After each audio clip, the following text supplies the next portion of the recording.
Welcome to Background Basics. Take a deep, slow breath. Whether you're elbow deep in warm, soapy water, stepping out onto a long, quiet trail, or just getting comfortable in bed, ready to let the day go, you are exactly where you need to be. Let your hands do the work, let your feet find the path, or let your body rest. You handle the physical world, and I will take care of the mental one. Today, we are traveling north, far north, into a world of biting frost, dark pine forests, and jagged, snow-capped mountains. We are stepping into the harsh and unforgiving world of Norse mythology. If you know anything about the Norse gods, you probably know Thor, the god of thunder, the strongest of the Aesir.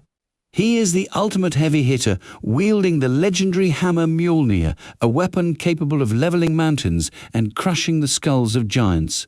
Thor is a god who solves his problems with brute force. If there is an obstacle, he smashes it. If there is an enemy, he strikes it down with lightning. But what happens when the strongest being in the universe encounters a problem that cannot be smashed? What happens when a god of pure physical power is trapped in a maze of psychological warfare, forced to play a game where the rules are hidden, and his own strength is turned into a cosmic joke? This is the story of the Castle of Impossible Illusions. It is a story about a journey into hostile territory, an adventuring party pushed beyond their limits, and a series of humiliating defeats that hide a terrifying, world-altering truth. So, keep moving, keep resting, and let's journey into the cold. Our story begins with a road trip. Thor is traveling in his chariot, pulled by his two magical goats. Beside him is Loki, the god of mischief. They are an odd pairing, the blunt instrument and the silver-tongued trickster, but they frequently travel together. Along the way, they stop at a human farm and end up taking two human servants with them. A young man named Thialfi, who is renowned for being the fastest runner in the mortal world, and his sister Roskva. This small party of four leaves the safety of Midgard, the human realm, and crosses the borders into Jotunheim, the land of the giants.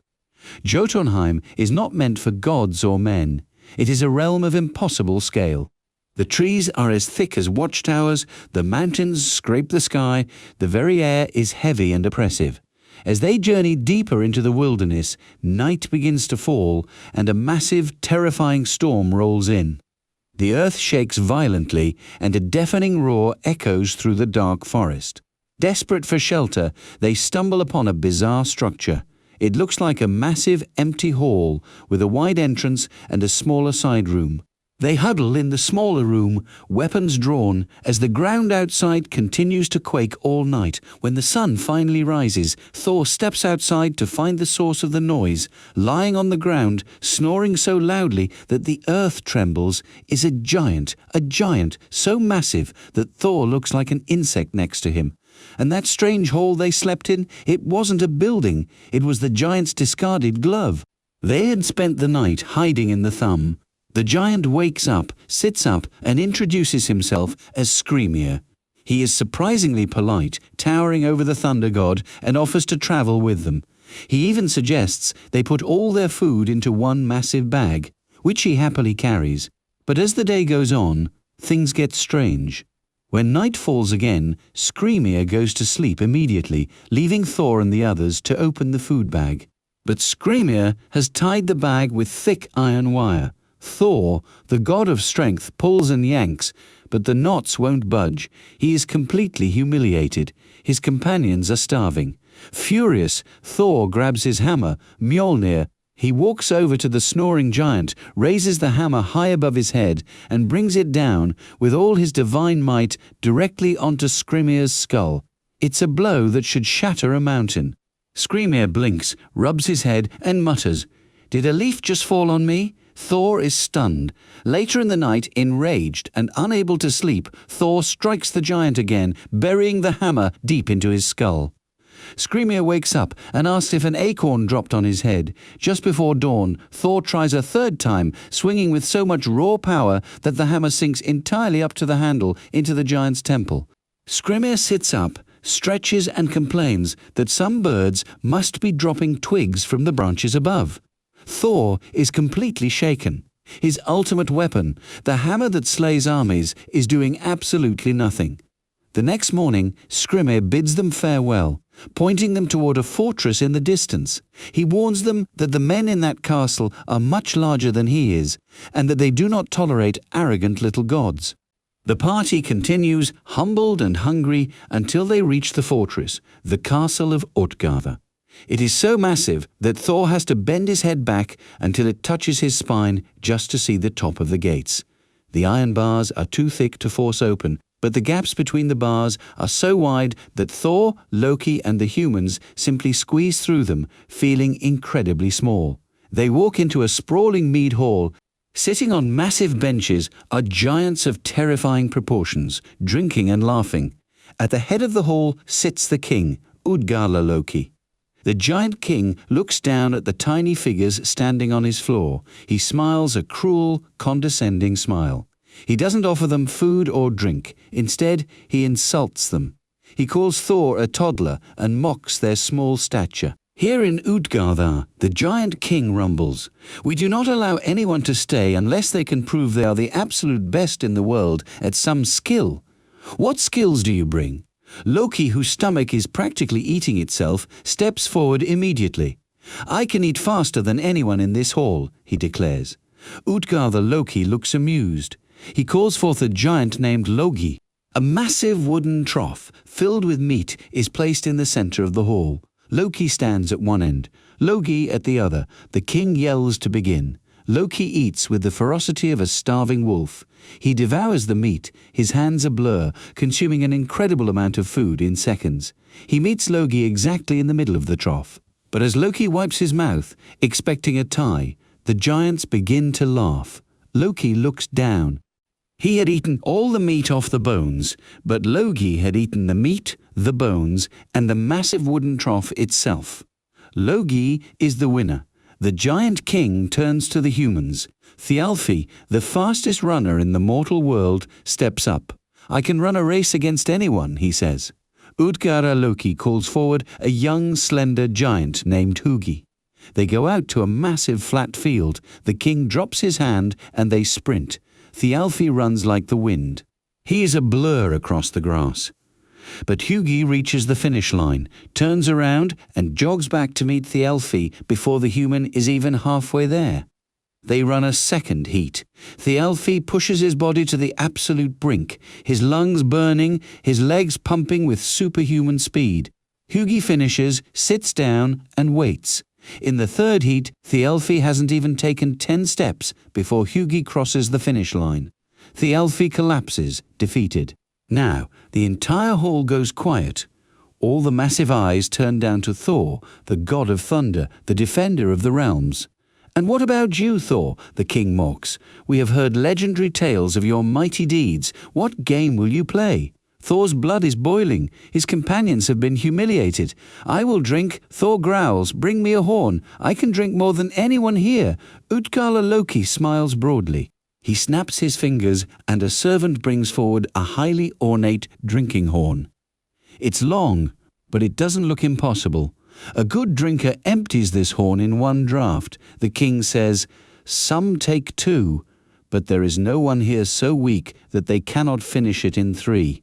Thor grabs the horn. He is incredibly thirsty. He tips his head back and drinks.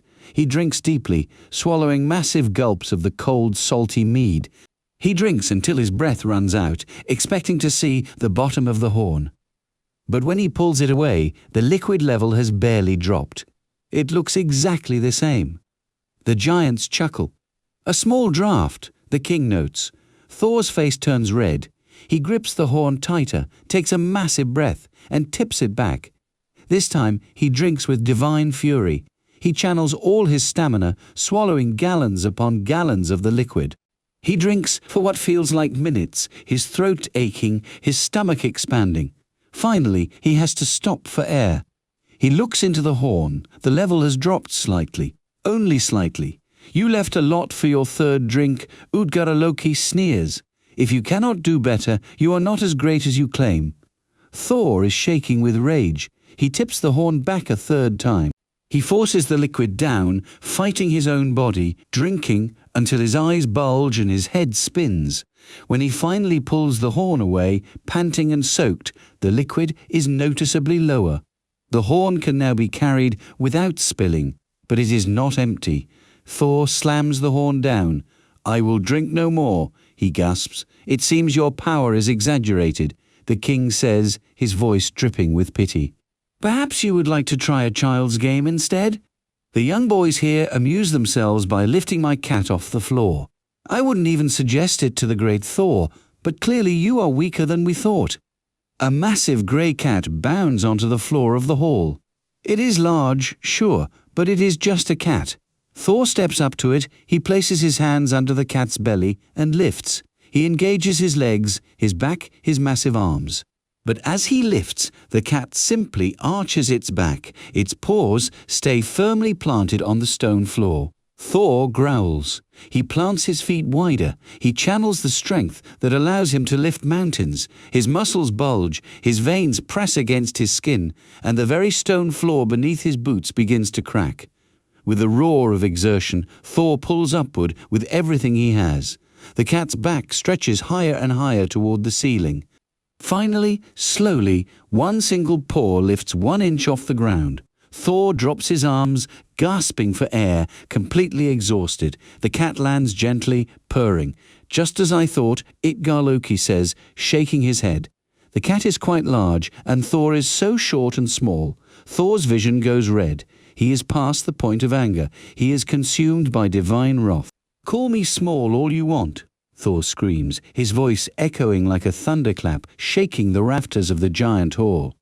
"Send someone out here to wrestle me. Let them feel my strength." Útgarða-Loki looks around the hall at his warriors. "There is no man here who would wrestle you. It would be beneath them to fight someone so frail. But someone fetch Ellie, the old woman who nursed me as a child.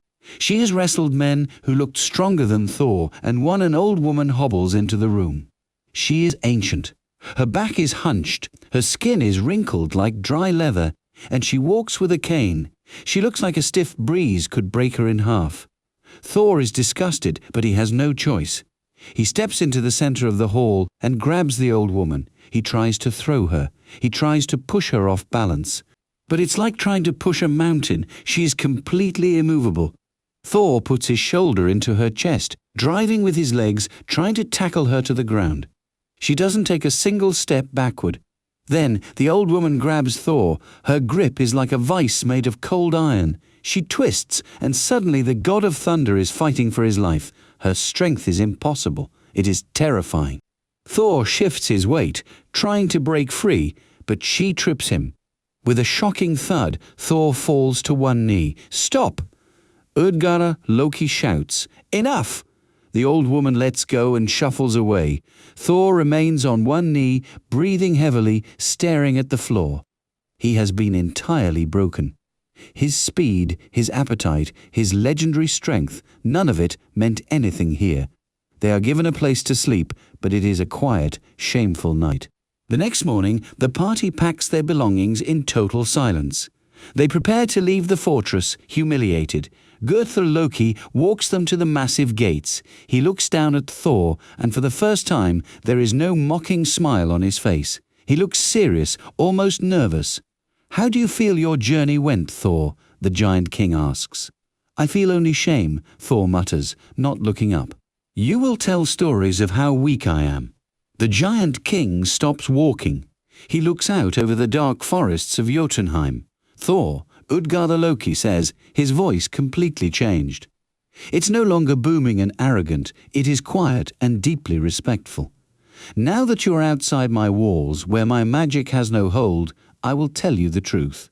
And I swear, as long as I live, I will never let you back inside my fortress again." Thor looks up, confused. "If I had known how impossibly strong you truly were," the giant says, "I never would have let you in. You nearly destroyed us all."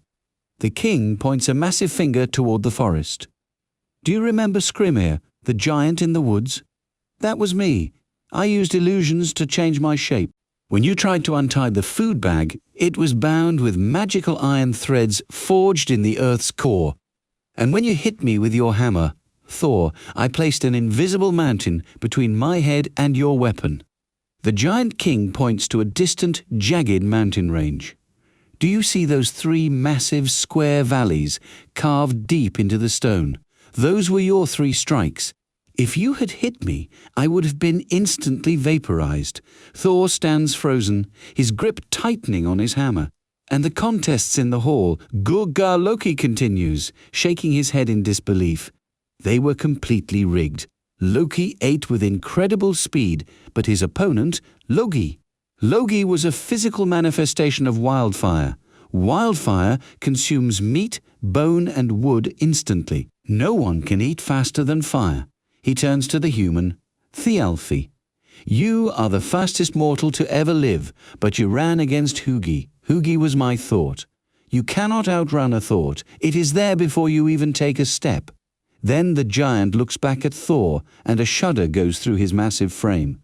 But you, Thor, what you did terrified us, the drinking horn. The end of that horn was secretly connected to the vast ocean itself. When you drank, the sea levels across the entire world dropped. You created the tides. When you walk back to the coast, you will see how much water you swallowed. Thor's eyes widen, and the king whispers. When you lifted that cat, a cold panic swept through the entire hall. That wasn't a cat. That was Jormungandr, the Midgard serpent, the beast that is so massive it wraps around the entire world and bites its own tail. When you pulled upward, you stretched the serpent so high it nearly touched the stars. You almost unmade the world. The giant takes a slow step backward. Finally, the wrestling match. You fought Ellie. Ellie is not a woman. Ellie is old age. Old age eventually takes down every man, every giant, and every god. No one can defeat the slow march of time, and yet you fought old age and you only fell to one knee. It was impossible.